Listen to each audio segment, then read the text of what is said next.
Bantay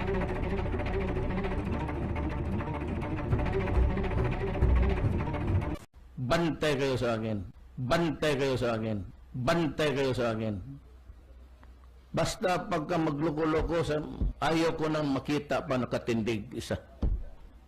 Wala akong gustong nakakita nakatindig sa inyo. Yan talaga ang totoo. Prangka nationwide yan.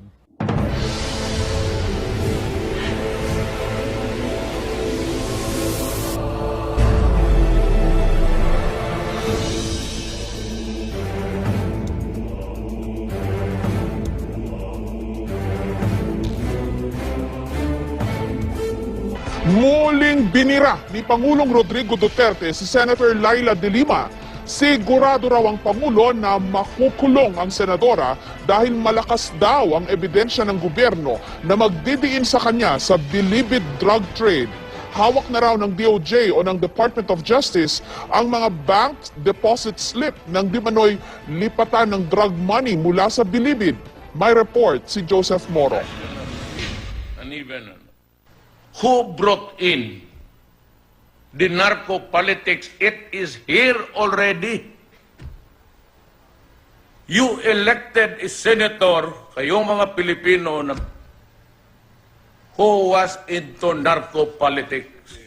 Tiyak daw ni Pangulong Duterte na sa kulungan ng bagsak na Senadora Laila De Lima dahil sa mga reklamong isasampa laban sa kanya ng Department of Justice kapag natapos ng investigasyon ng House Committee on Justice kaugnay ng drug trade sa New Bilibid Prison. Makukulungan talaga yun siya.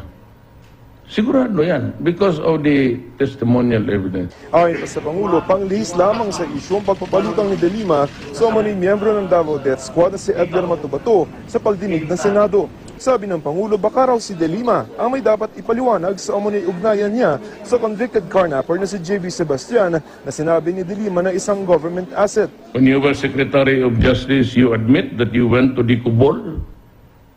You admit that? Yes. Is that the normal work of a Secretary of Justice? Why would you have an asset such as J.B. Sebastian? Do you not trust the NBI, the military men, to have your own asset?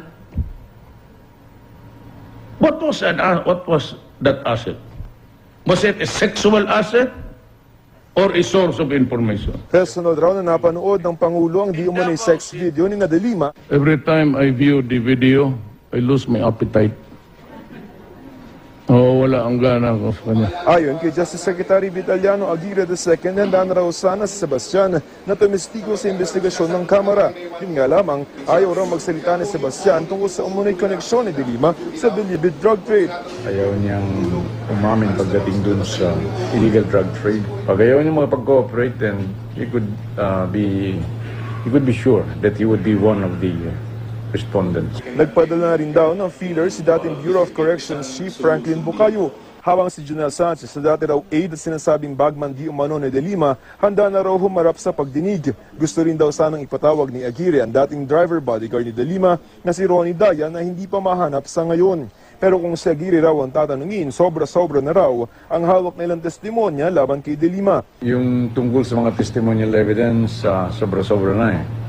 So, ang kinakailangan ko ay yung to build up the documentary evidence against her. Hawak na rin daw ng DOJ ang iba pang deposit slip para sa paglilipat di umano ng drug money mula sa bilibid. Kilala na rin daw nila ang may hawak ng mga bank account. Ang nangyaring parang mali ay yung pangalan, not the meron tamang account number. Merong ganun account but not in the name na nakalagay dun sa deposit slip. Dati nang itinanggi ni De Lima na meron siyang mga dummy account.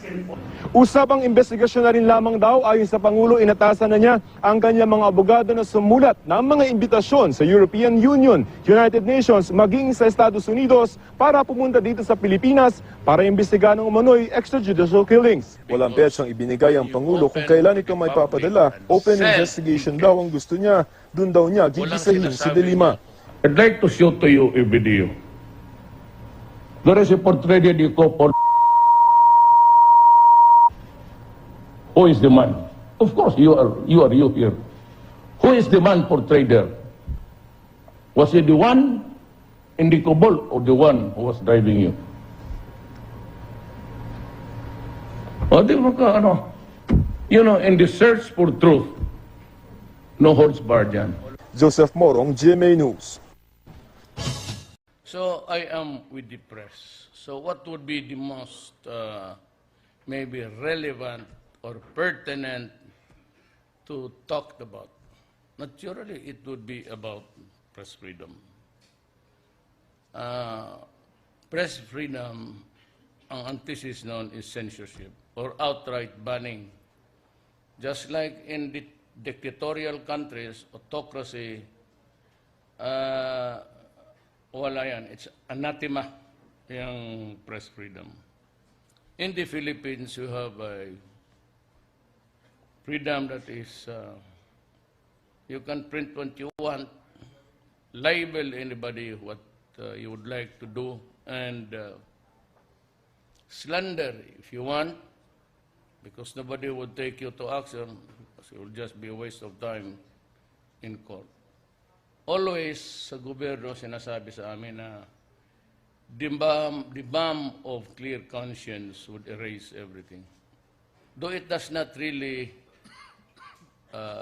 apply to its truest form, kasi kaming mga binabanatan, may mga anak kami. Ako, okay lang sa akin. I might call me shit or an asshole.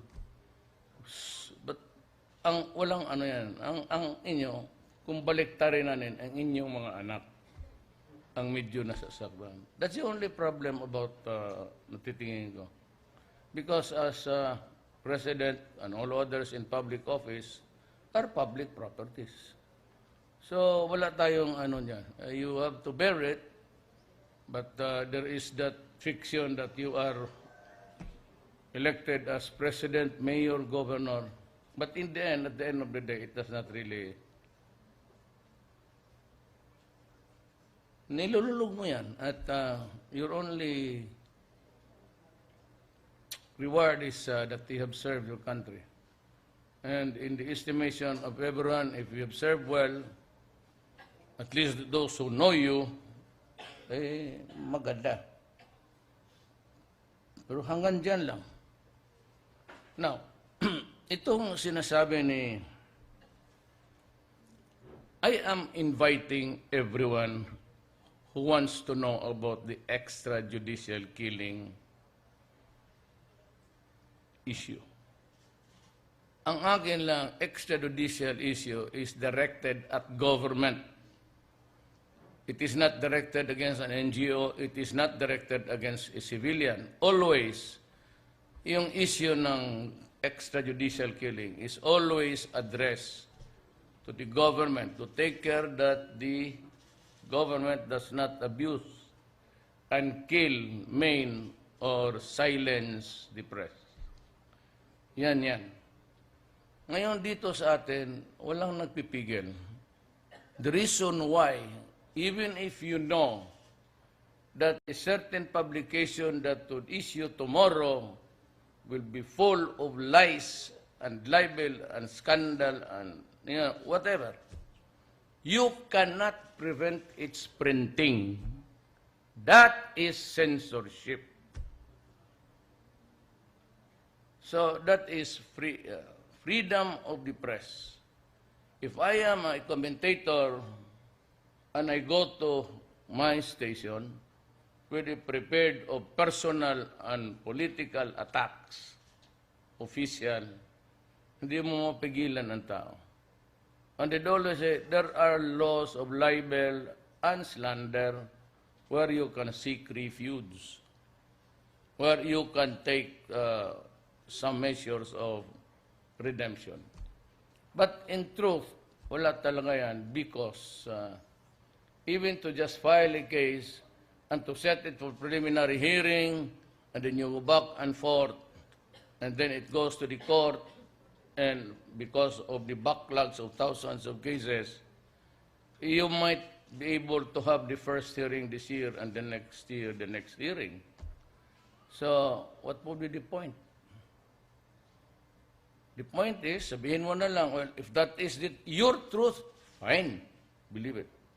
Now, I take issue on the sabi kasi ni Delilah na censorship yung conditions pinag-i-impose ko. Look at what it is. A rapporteur, EU, NATO, ano pa dyan, US, UN, they come here. So they go to the human rights. Then they start to read what is there, the dossier and everything. Alam mo,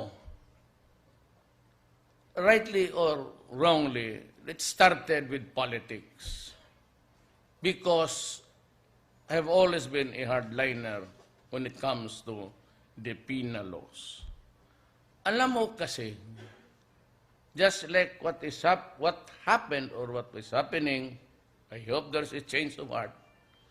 Ang tao sa Pilipinas, hindi na talaga naniniwala ng batas. Because the fear is not there.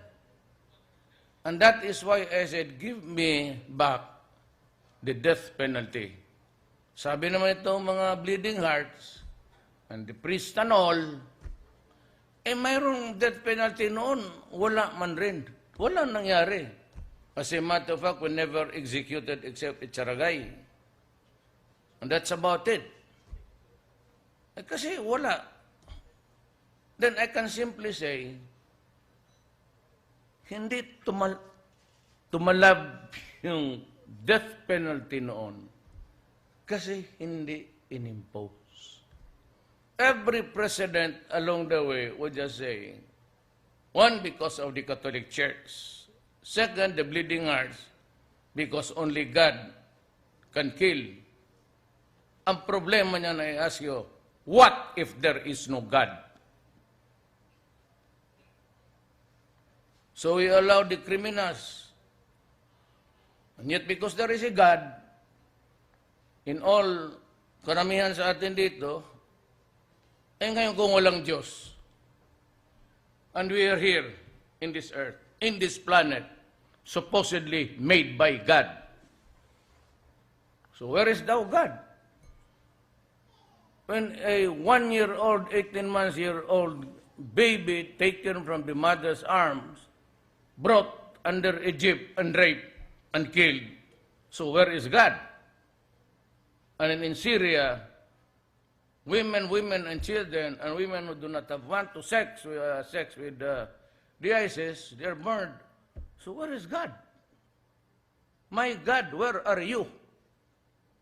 I believe in God, but that is my perpetual question to Him. Where were you when we needed you? It is not enough to say at the end of the day, at the end of the world, He shall come to judge the living and the dead. What will be the purpose of all of that? If the heartache, sorrows, and agony have already been inflicted upon the human beings in this world. Yan ang mahirap. Pinaghalo mo yung morality ng, well, all, tapos, kagaya ba ng loto? Itong loto, hidalo nila sa wedding. So, 20% of that day's income, ilaglag nila, yun lang ang kita ng gobyerno. The other is, ganoon rin dito. Ipinaghalo natin yung morality. And do you know that not all people believe in God? The agnostics, the atheists. It's not easy to say, well, he's only 1 or 2 or 3. Mind you, at this age now, maraming questioning about it. For the simple reason, we are taught. Ay ako, puro pare ang kaharap ko eh. Pare, all the way, grade 1 to hanggang dyan sa Mindula. Pero always taught na ganon ang buhay. That everything begins and ends with God. So therefore, God knew at that time when He created this planet that these things will happen. So my God, why did you do it?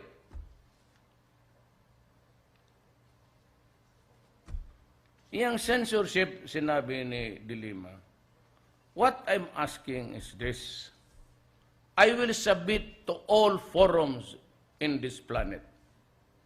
But she cannot come here and just read the garbage prepared by my political opponent noon. Ayaw ko na lang bastusin kasi he extended his hand in friendship again. Ako naman, pag naglamano na, kung lalaki ka, okay na. It's either you just kill him right away or you forgive him. If you do not have the balls to kill him in front of everybody, you shake hand with him. Ngayon, kanya lahat yun. Lahat ng, of course, there were extrajudicial killing. But extra in the sense that it was perpetrated by government under official sanctions now. When you are fed with these lies, ang sabi dyan na he was there when he was a CAFGO, he was a CHDF. My God, CHDF was abolished when Cory Aquino won because they were supplanted with yung Civilian Home Defense Force, CHDF. They were supplanted with CAFGO. So yung sinasabi ni witness ni De Lima, I was a fiscal at that time and a vice mayor. Ang sabi ko, masasaktan lang ang anak mo. Kahit sabihin niya si Paulo, yung vice mayor ngayon, na abusado, that he was the guard of Paulo from grade 1 to when he was 4th year sa Ateneo.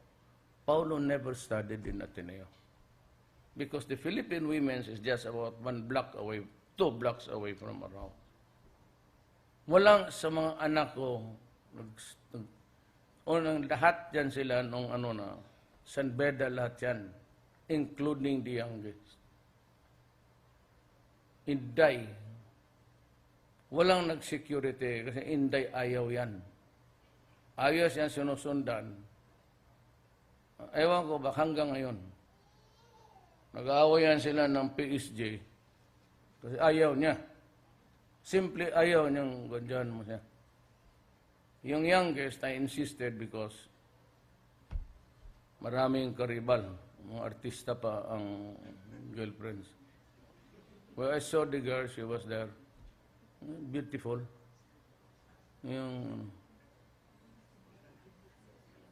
So I'd like to correct base abot ito. My son has 2 children of different mothers. If you ask me, sa nanay ako lawyer. Sa mga nanay ako kasi if just a matter of beauty, it is beholder. What is beauty? Beauty is like Doris Begonia.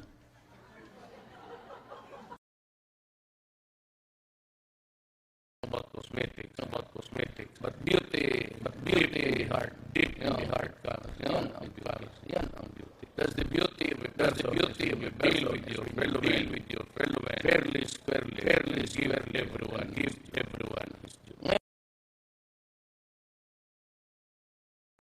She's diverting the issue. Puro kalokohan ng maniwala ka ng bato-bato. Mga guys, imagine na CSDF na wala katagal na noon. It was Cory's time, do you remember? With the new constitution, it was ratified after 1 year. Maybe you've forgotten it. May 5 komisyon. Nagawa sila ng constitution and right after Cory implemented that, including the elections na of local governments. So, ang gusto ko ganito, investigate me, but let us follow the Philippine jurisdictional requirements. Alam mo, pumunta si Alston, I have been investigated by Philip Alston. Noon, pagkatapos we talk, There was no result. And for all the time that I was investigated by the human rights and the rapporteur, nothing came out of it. Then a Secretary of Justice here, and if you have noticed, she kept on hammering at me. And I said, if you have a good case, if the goods are there with you, file a case. Kasi nandiyan na yung witness niya si Matubato. Go ahead. Wala siyang ginawa. Now, nandito na siya, naipit na siya. And I said, I do not ordinarily hinihi ako. But ito si De Lima, she screwed her driver and screwed the nation. Na naipit niya, gusto niya akong idamay. Makukulong man talaga yan siya. Sigurado yan, because of the testimonial evidence. Makukulong ito when everybody says, 5 or 6 would say that they contributed money. So, on a national scale, and even, who brought in the narco politics? It is here already. You elected a senator, kayong mga Pilipino na who was into narco politics, who was being financed from the inside. Huwag na sana yung sa labas. From the convicts inside the prison, financing this candidacy of a senator and winning. What do you call that? Now, the reason why I am objecting to an election sa mga barangay, because that is already narco politics. They have the money and they can always win the elections on the barangay level. Pera-pera lang dyan. Maliit na lugar lang yan. And itong malalaki, the congressman, and no senator, but congressman and judges, I have this, it was at the, pinakita ko sa inyo yon. At sabi ko, I am still validating. Kasi mayroon doon, pag binasa ko sa sa police, i-compare ko sa military, gano'n ko, I could not find the connection. And from the intelligence, Anika, paki-check nito. Pag ginanon ko, as a lawyer, hindi ko makonect. There's an iota of, in this report. Kailangan mo ng, you know, when you go in public and mention the name of a person because he's involved in drugs, you practically destroy his life forever. That's the reason na yung bakit hanong katagal. Hindi ako kasi pareho sa inyo hangal na pag may report lang dyan, bira ng bira. No, even without God, the eternal equation of universal justice will catch you up. Yan ang mahirap yan. Ngayon, sabi niya, kasi ang impulse ganito, we will do it in our jurisdiction. We will have sanctions. Because what can I do? What is the remedy available to me kung nagsinungaling ka? From my experience, kunin nila yung Human Rights Watch, nung report sa Davao, tapos yung report dito nung presidente na ako, and he will ask me question. Then after that, he will make a report to his commission, then it goes to the assembly. Then it is deliberated. Anong participation mo? Ang kukunin niya na report would be all garbage coming from De Lima. Kung may kaso pa talaga, si De Lima na mismo ang gumanon sa akin. Now, she's passing that responsibility to another forum. And because of the generated, alam mo na, the prostitution of journalism. May contact sila, may contact doon, itong milyonarya na babae na because he is offended by what. I mean, I am not the mayor who will please a world body. What would be by remedy kung ihat ng garbage na yun ang dali ng reporter doon? I cannot ask question. Kaya ang proposal ko, let us have an open investigation. Diyan, kayong lahat, sumali na kayo. That will be the time that maybe you can ask question. And I will answer. Then, isahin ko kayo, paupuin dyan, tatanungin ko sa iyo. What was your source? Why do you say extrajudicial killing? Was he connected with government? Was there any order? Have you heard it? When was the killing? Where was it done? And you say 1,000 killing? Tell me, who was the fifth victim? What was his name? Basta si De Lima. At pressure under.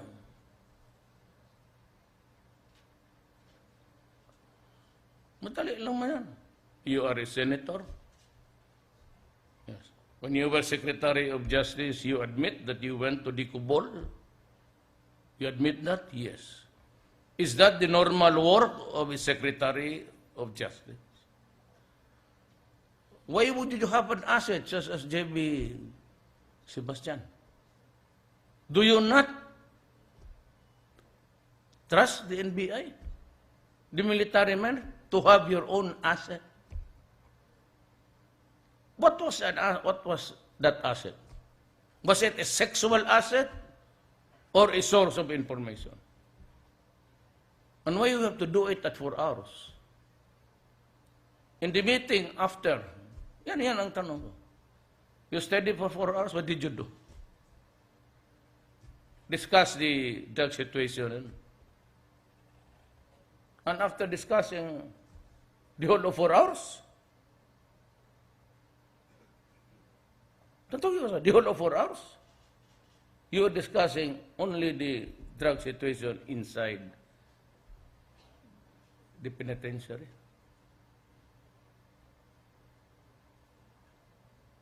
I mean, ko talaga, yan ang gusto ko mangyari. With all this garbage, you sit there and I will ask you. For 4 hours, I'd like to show to you a video. There is a portrait of the couple fucking, having sexual intercourse. Who is the man? Of course, you are here. Who is the man portrayed there? Was he the one in the couple or the one who was driving you? O di ba ka, you know, in the search for truth, no holds barred yan. It's an open country.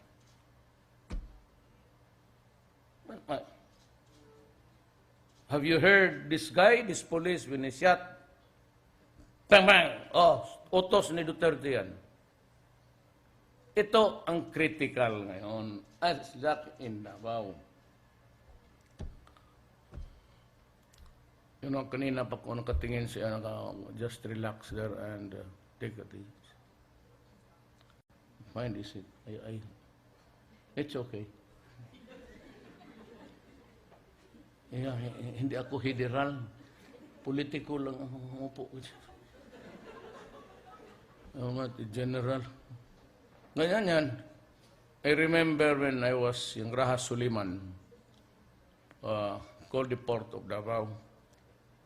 Ang commander, captain of the ship was Willie Wong, Navy. Navy mo siguro ito siya.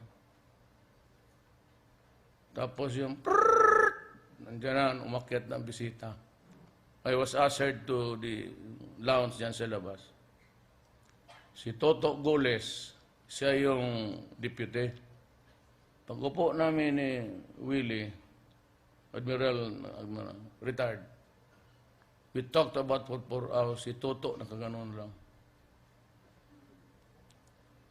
Tapos sinabihan pa siya, stand straight. Diyan nakaslout siya. Naging ano yan, FOIC rin. FOIC is the flag officer of, yan ang commanding general nila. Yan ang, hindi ko kasi pwede na sabihin, I will just allow garbage to be received, then brought to the UN, tapos atakihin ako ng ganon.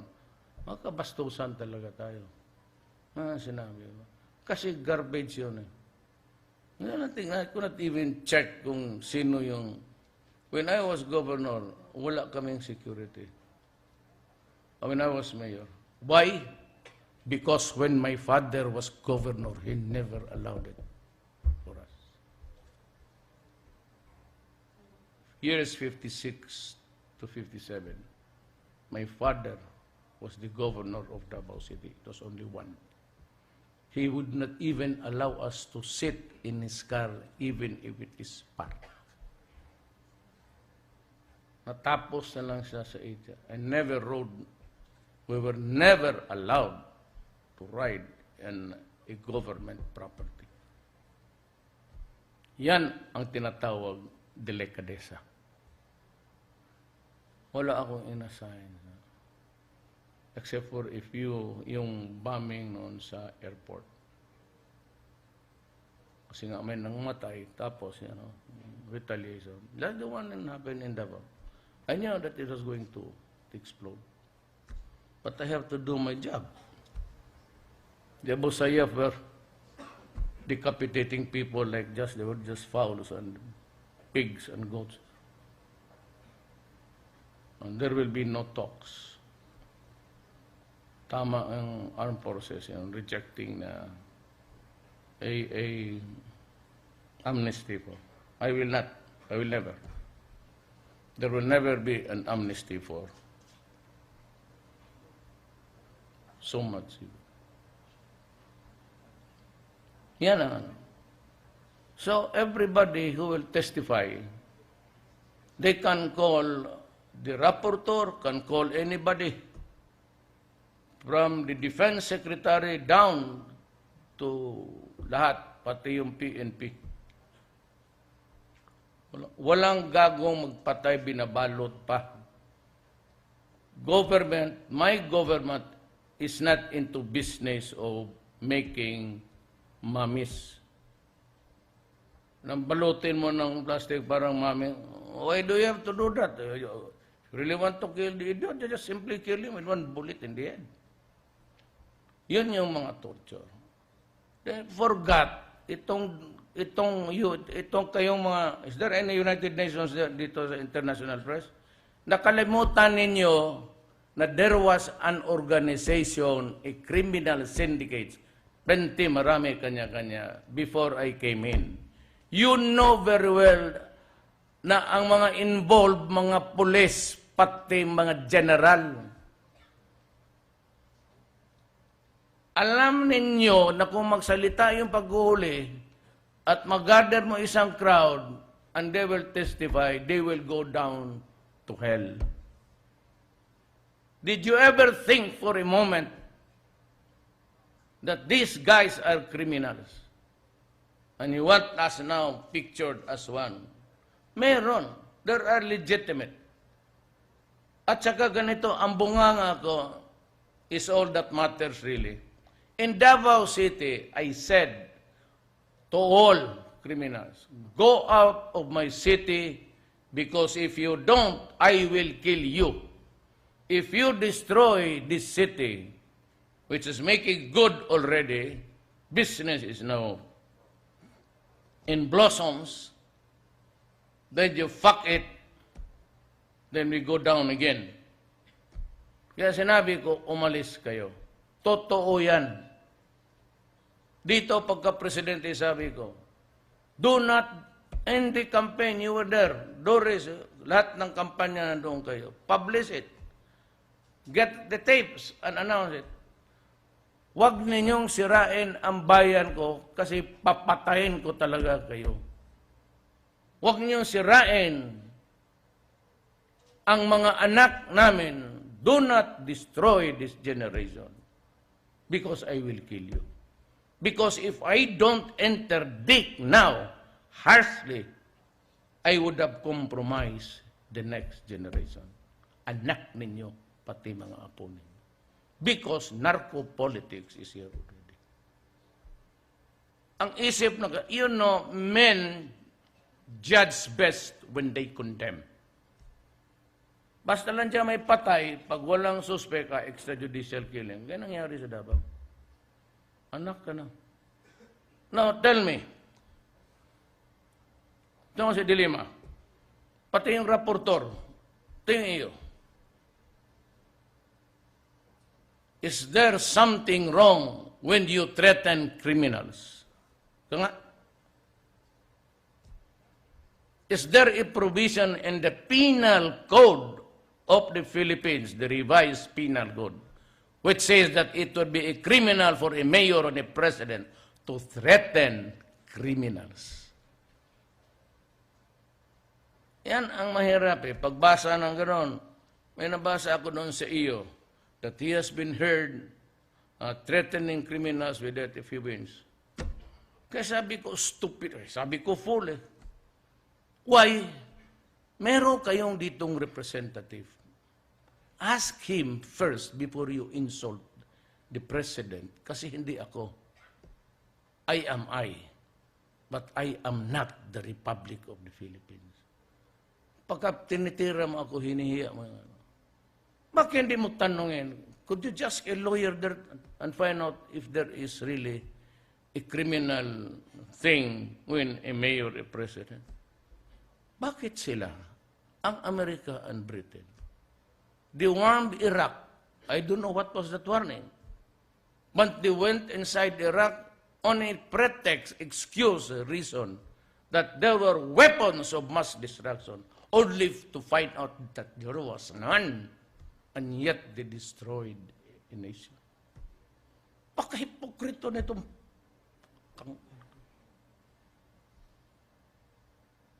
itong iyo. At first, you had the pretension of the sentiments of a civilized society, civilization. Binuksan ninyo yung boundary. Ngayon nakita kayo, hirap na kayo, lalaki naman ng lupa ninyo, sinirahan ninyo bigla. So, yung inabutan sa sentimento ninyo before your, let me find the word, before your nightmare, pasok kayo ng pasok and egging everybody, criticizing every nation there that refused to allow the entry. Nung napuno na sila, anak ng sinirahan ngayon, sirado na, and some of them are drowning now, and some of them are out, and winter is coming, and they will suffer. So was the human rights.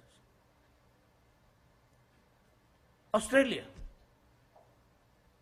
Mayong Rohingya, the stateless person or tribe in Myanmar, Burma.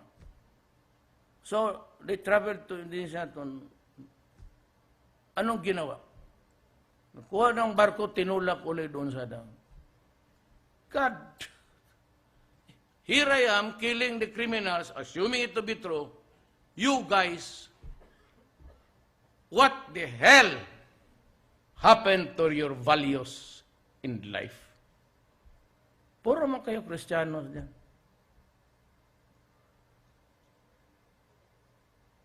Itong mga writers dito, they keep on hammering na takutin before that Obama will ask him, say he must be prepared. Put. Ako? Bakit ako mag-prepare? Who are you? In the context of things, who are you? Why are you asking me? What about you killing the black people every day, pinabaril ng... Don't be such a hypocrite. Bakit ako? Bakit hanggang ngayon? Kayong tumagal sa Amerika, huwag tayo magbulan. What is the treatment there of foreigners? Or if you are not white? Sige daw. Kayong nag-aral sa Amerika, galing sa Amerika.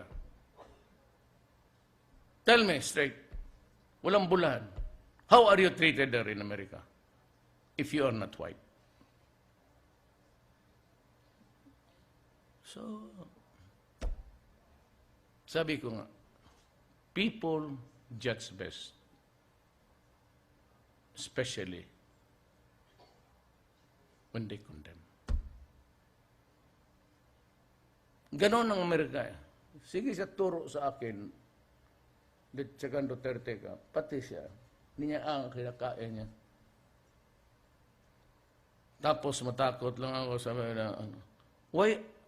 Tangina talaga ng Pilipino. Kasi may mga kolumnista, they are more concerned of the feelings of Ubana than of me. Sa bagay, hindi mo kayo bumoto sa akin, hindi okay lang. Ganito yan eh. Winner takes all dito eh. Kaya nga, in elections here, it is 50 plus 1. If there are 100 million voters, I only get 50 million. And 50 million plus 1 million, I get it. The 49 can suffer whatever is your predilection of pain. Mabuti at nagkita. Talagang inaabangan ko kayo. Sabi ko sa prepare yung bards dyan sa... Hindi ko alam kung saan ko kayo ihulog. Yung mga ganon, they cannot take that kind of joke. I always do that. Tanungin mo ang taga Davao. Tanungin mo ang taga Davao kasi I start with a joke and would end a joke. Ganon ako. Kaya ginagawa ko kay Doris. Itong ping-alin nyo sa radyo ng bayan. Yan, gusto ko na rin ngayon. Matagal ko na hinahanap yan. Buti nakita tayo dito ngayon. Ganon ako. Baski sila, nung tumagal na, nasanay na sila. Sabi ko, have to end. Ladies and gentlemen of the Republic of the Philippines, our problem now is not my mouth. It's drugs numbering about 3 million plus the new surrenderers of 7 million. You cannot help it by just listening to my epithets, my slurs, and my curses. They are nothing. They are but manifestation of the anger inside me. And people who would want to mess up with our life, matagal na tayong independence sa Amerika. Huwag nila akong takutin ng extrajudicial killing. Or else, I will also demand that the United States of America and EU be investigated alongside with me. Because they have committed far more injustice and have done horrific things. Ano ba naman? Criminals? They are attributing it to us. And even if there was already killings, look at your statistics. Look at the statistics before I assume office. Tingnan ninyo mabuti.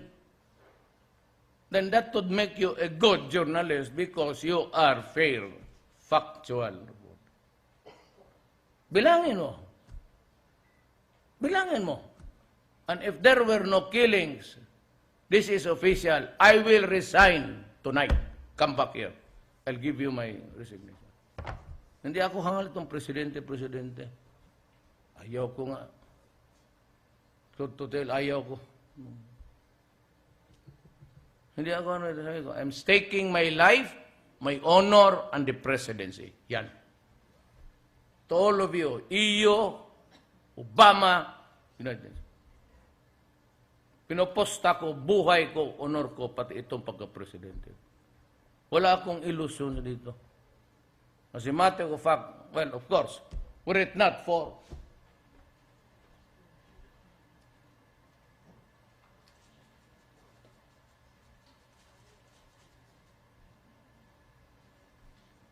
were it not for my love of country. Alam mo bakit? Deep down, I knew na ako lang makasulbat nito. Crime and criminality, so 10 years fiscal, 9 years as a trial fiscal. Hindi ako nagyayabang, but if you really want a trial, if you want a show, a razzle-dazzle, then let us go to court. Let me ask you the question. Simple lang yan. Mihin ko lang sa kanya, Miss De Lima, I'm kind of a blurred, a vague memory of your persona. Like to, no holds barred. Sabi, objection. Oh, you should be objection. I'm establishing the character of it. Is this you? Pumping? So the next question will be drugs. Eh, hinihiya mo ako, di ba kahiyaan tayo? Gusto ko, everybody should be placed under oath. So that if in the end I can establish that you are lying, I can proceed against you for a vindication. Kung makinig ka lang, mag-notes lang kayo, tapos kunin yung garbage ni De Lima, that's bullshit. I'm willing, any and all questions I will answer. Padala mo na yung mga iyo na bright. Mga bobo ito, mga putang ina ito, maniwala ka dyan. But do you think they're really brighter than us? O come here. Believe ka dyan sa mga utor-utor na yan. Ako, utor lang sa kulukuhan, pero okay man. It has done me. Rocky, you have something to say? You're about to any question. Mr. President, sir. Ano ito si Rocky? Nakilala ito panahon ni Ramos. He's been around. We were on stage. Kung magtanong itong kagaya ninyo, mga walang, siguro, taga-probinsya, saksang, tayo na yung microphone na, siguro, you're just thinking about a billion germs dyan. Ganoon mo yan, may mahangin. O sa stage kami, di yung lahat ng galing, itong putang, doon sa iyo. Tinula ko sa, ano ka ba, bakit mo ako? Sabi niya, toxic ka. Ligawan ko nga. Toxic ka? Toxic ka? Ligawan ko. Ikaw na magsabi sa kanila kung ano nangyari. Thank you, Mr. President. Wala na, ano na. Ramos is time. Totoo kasi. Marami bang sa stage kayo, marami namang presidential guard. So, kita itulak lang. Kung ano ka man. So, bakit? Ano? Magtatanong lang. Oh, pero yung sabi ko, yung kagaw niyan, kagaw is germs. Anong kagaw ko? Basta kagaw. Hindi maawak agad kung anong, hindi mag-translate ka agad yung Tagalog. O kagaw, germs. Galit, sabi niya, toxic ka. Sabi ko, maganda ka. Ligawan ko nga, da. Di, sabihin mo sa publiko, totoo man, wala naman sa asawa niya, no?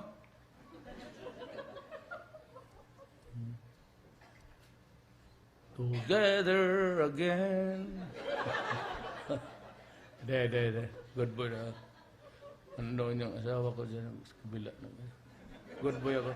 I even want my little girl to study. Yan lang. Ha? Problema, ayaw. Lungkot? Lungkot. So, even iba ni, ito last, what, 3 minutes. Anybody who wants you to run for the presidency? You want a good answer? Iwasan. Personally, as a person, spiritually, yes, because you do something for country.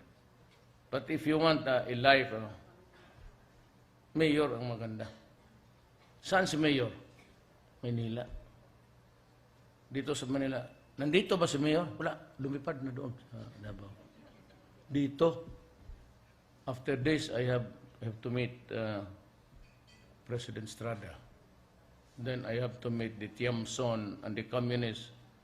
They're having dinner tonight here. Pinagbibigyan ko. Okay na ba yung last one natin dyan?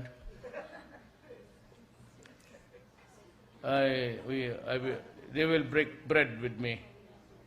Sila lahat, mga komunista. They're going to Oslo.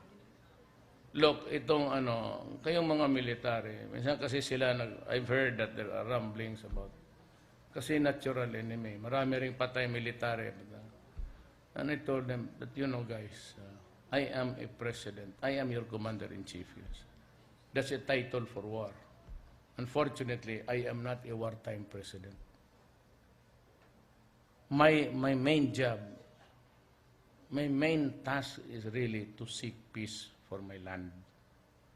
That's why inuna ko na yan sila. Even before I assumed office, nagkaintindihan na kami mag-usap. Then I went to Murad. Sabi niya, without the BBL, there will be war. Sabi ko, wag. Usap na lang tayo. Hindi, Nor. Problem is, Nor, murang hinihigop na yung isali na niya yung Abu Sayyaf, which I would like to tell the nation now. No. I will not talk peace with the Abu Sayyaf. Masyado ang, every time you do that, it's like slapping the nation. Hinihiya mo kami. And you did it even during my time. And the last time I was just a child. Hindi naman milyonaryo yung... It's not even odious. I can describe despicable. It's really a despicable ideology. Hindi pwede. So balikan ko yan. I will submit to any investigation. Provided, why? I will ask them. It's provided in the Constitution. And if they come here, I have the laws, the penal laws, and the Constitution. And I would just tell them, find something here that is wrong where you can be charged. Because if it is not a criminal offense, then any other country cannot term it or cannot categorize it as a crime. I am a citizen of this republic. The crimes and felonies are in our books. If it does not say anything about my criminal liability, you cannot, kung sa inyo, conspiracy, whatever, inyo yan. Before international law, there is the Constitution, which is the bedrock. Kaya tayo, iba-iba ang salita natin. Hindi naman tayo magkapatid, putahe, lahat, even the idiosyncrasies. Yung iba, Moro, yung iba, Igorot. We do not talk. But we are bound by this one. You disregard the flag, the Constitution, there will be trouble. Yan, sabihin ko. Find me a fault there, if there is. Because you have to begin with the criminal laws of my land. Tsaka yung inyo, sauce for the gander is sauce for the goose. Kung lahat ng countries takot sa inyo, mga putang ina kayo, ay hindi ako takot sa inyo. You want it to answer, you answer also. We're on the same boat. Bakit kayo, who are you to threaten me?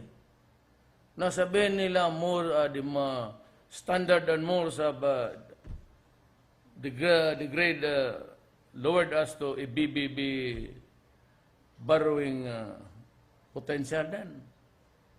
I have talked to Xi Jinping. I'm going to China. I will open up all avenues of trade and commerce. They can come in.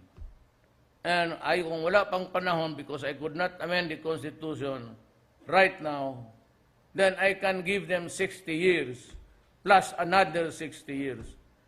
By that time, you won't need your factory here already. Bigyan ko 60 years, renewable for 60 years. Okay, bakit pa sila magbili ng lupa? Para na lang binili ng lupa. By that time, yung gonggong na presidente siguro, ipagbili niya ng lupa. Ayaw ko. Ayaw ko. It's not a matter of opening opportunities.